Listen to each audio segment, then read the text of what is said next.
I never actually had real feelings for him, so it doesn't count, my wife said after admitting she cheated with her coworker. So I had her served at work, transferred half the funds, and handled everything through my attorney. On Valentine's Day, the recording was delivered. I am Anthony, 38, and I work as a senior project manager for a construction firm in Denver.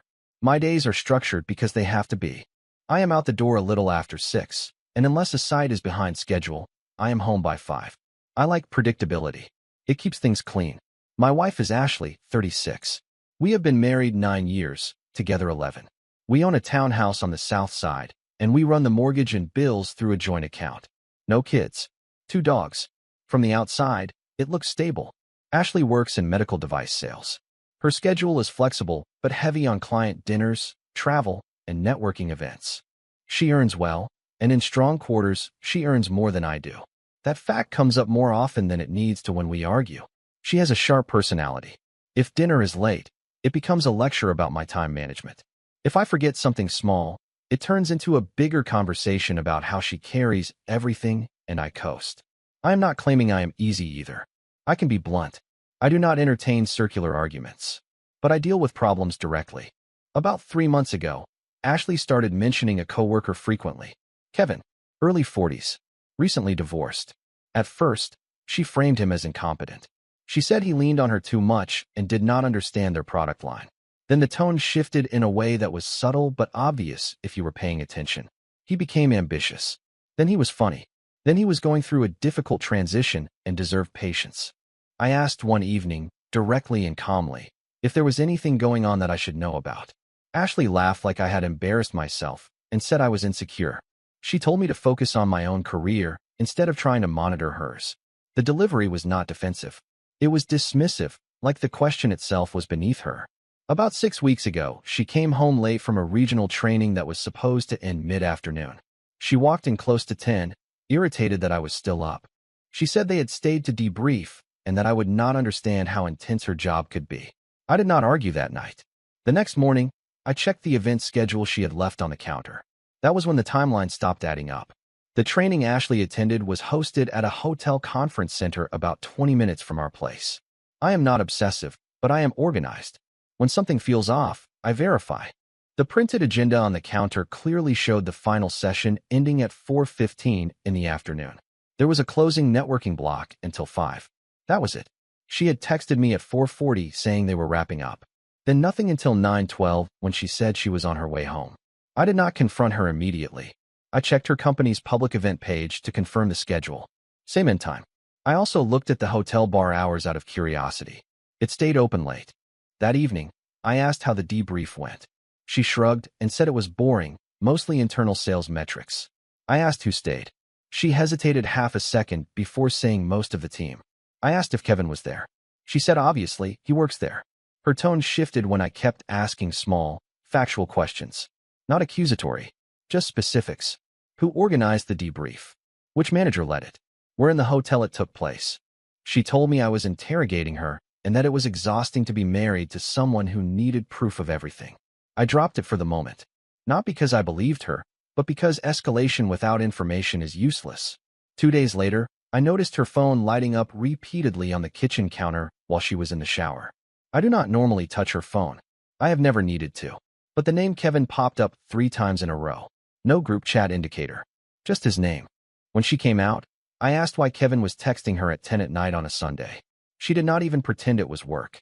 She said he was going through a rough divorce and needed someone to talk to. She framed herself as generous for listening. I told her plainly that emotional intimacy with a recently divorced coworker at that frequency crosses a line for me. She rolled her eyes and said I was acting territorial. She added that just because a man and woman talk does not mean there is anything inappropriate. What stuck with me was not the content.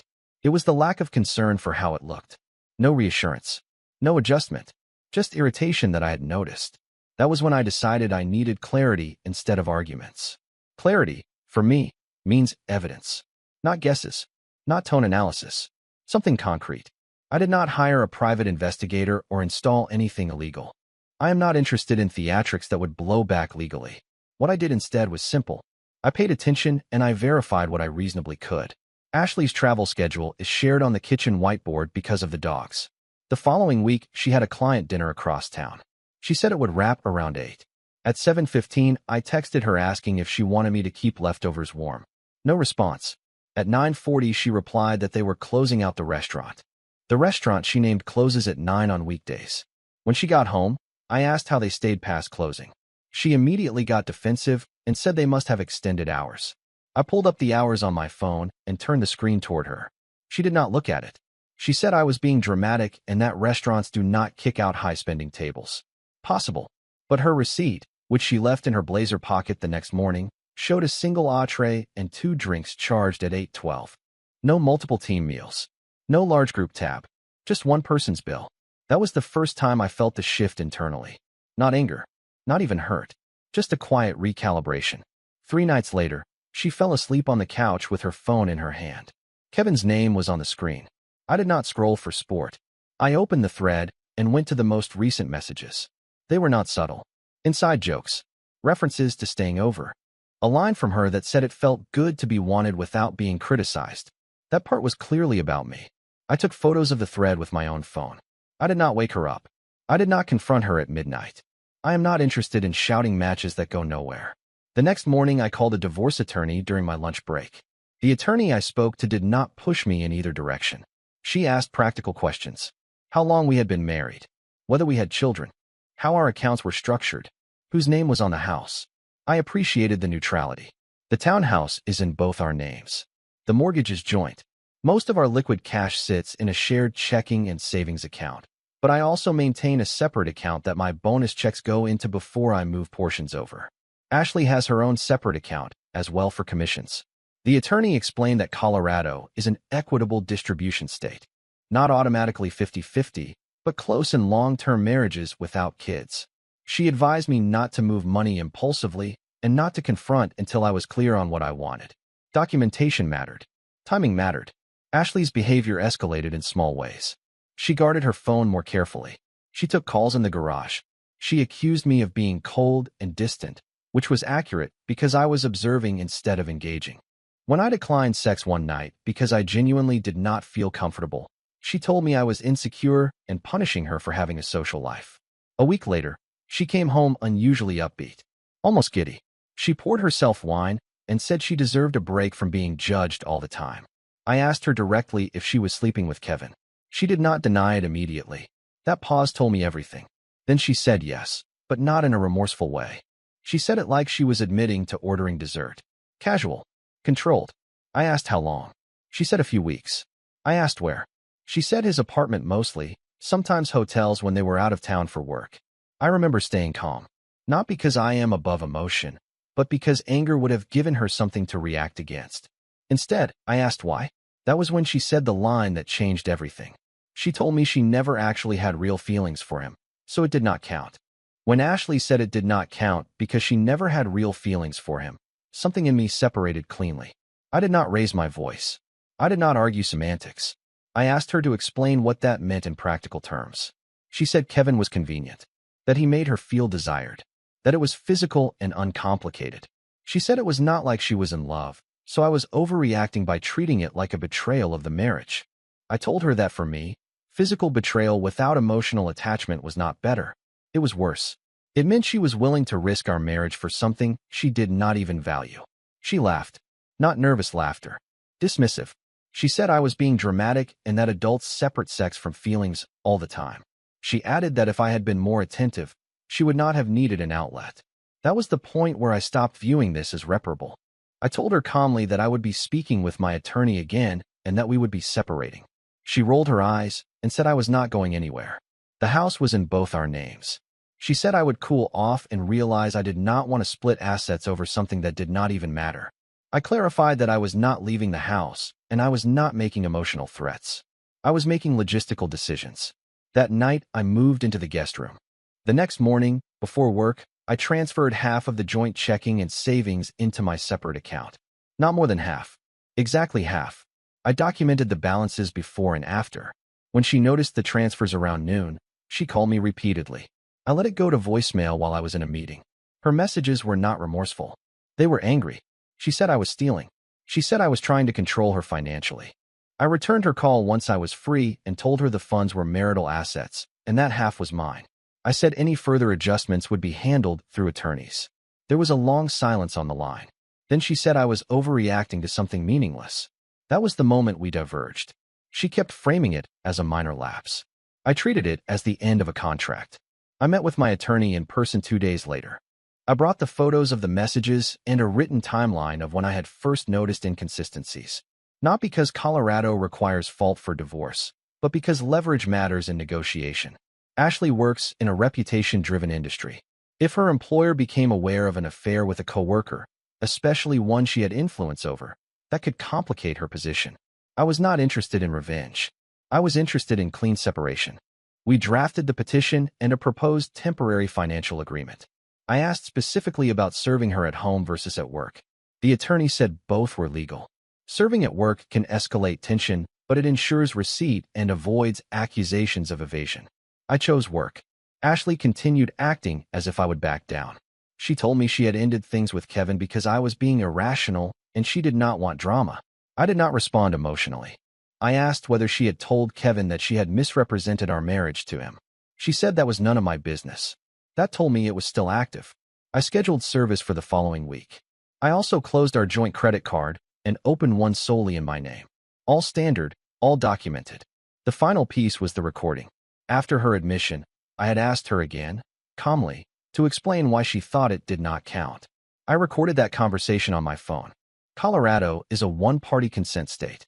I confirmed that with my attorney before relying on it. On the recording, she clearly states she cheated, that she did not feel bad because there were no real feelings, and that she believed I would not actually leave. I did not send it to her employer. I did not send it to Kevin.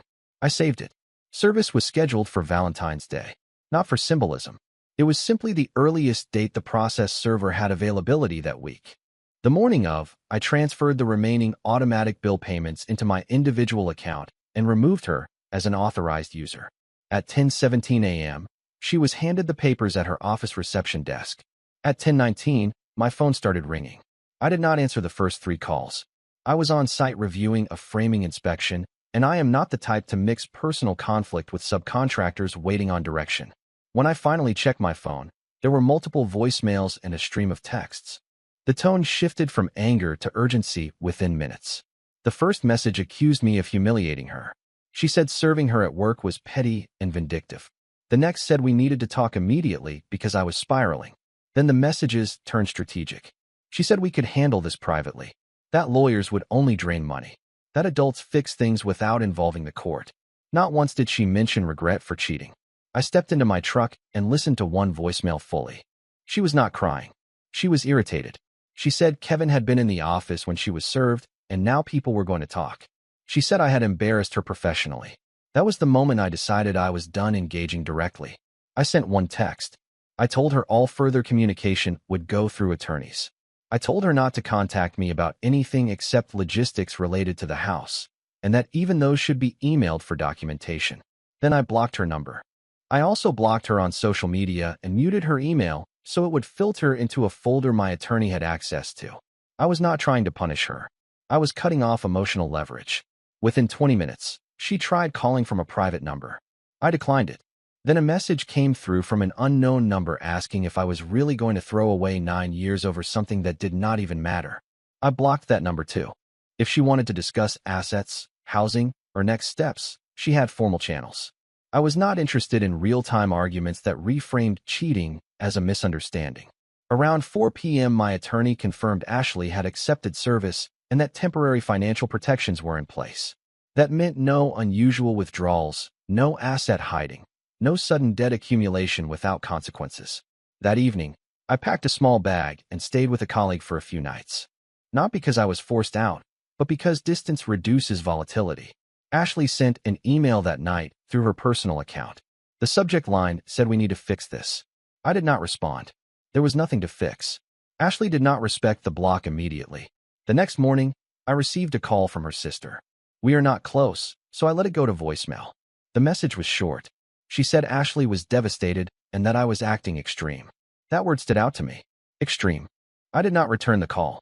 Instead, I forwarded the voicemail to my attorney and asked her to send a formal notice requesting that third parties not be used to contact me. Within hours, Ashley's lawyer emailed mine asking for a temporary meeting to discuss reconciliation before court dates escalated. Reconciliation was not on the table. That afternoon, Ashley emailed me directly despite the prior instruction. She wrote that she had ended things with Kevin completely. She said it was physical and meaningless. She said she realized I was the stable one, the provider, the person who actually showed up. It read less like remorse and more like recalculation. I responded once, through email, copying my attorney.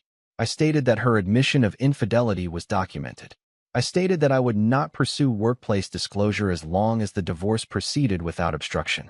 I stated that I expected the house to be listed within 60 days and that I was open to mediation for asset division. Clear, measurable, contained. She replied within minutes asking what I meant by documented. I did not elaborate.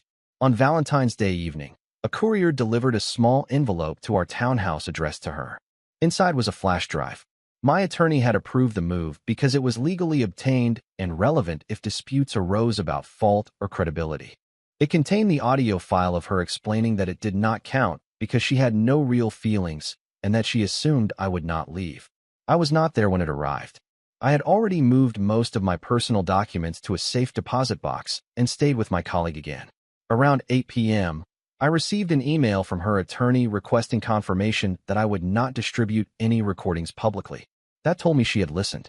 For the first time since this started, the tone shifted from irritation to caution. The day after the recording was delivered, Ashley stopped trying to reach me directly. Communication became procedural.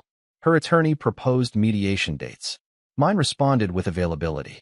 There were no more emotional emails about fixing things. No more messages about how I was overreacting. Instead, there was negotiation. In mediation, she tried to reframe the affair as a mutual marital breakdown. She said we had both been distant, that I had been cold, that she had felt unseen.